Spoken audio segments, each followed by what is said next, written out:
অবরুদ্ধ গাজা উপত্যকার মধ্যাঞ্চলের একটি শরণার্থী শিবিরে ইসরায়েলের বিমান হামলায় একটি পরিবারের সব সদস্য প্রাণ হারিয়েছেন।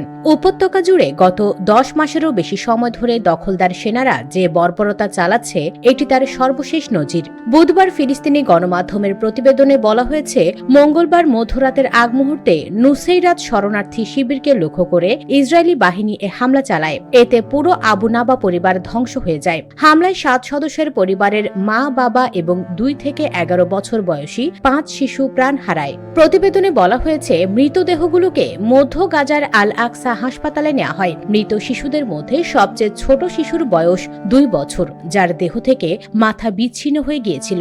এদিকে বুধবার ফিলিস্তিনি বার্তা সংস্থা মা আন এক বিস্তারিত প্রতিবেদনে বলেছে, যুদ্ধের 313তম দিনে ইসরায়েলি যুদ্ধবিমান গাজা উপত্যকার বিভিন্ন এলাকায় বোমাবর্ষণ অব্যাহত রেখেছে। এতে গত 24 ঘণ্টায় 56 ফিলিস্তিনি নিহত এবং শতাধিক আহত হয়েছেন।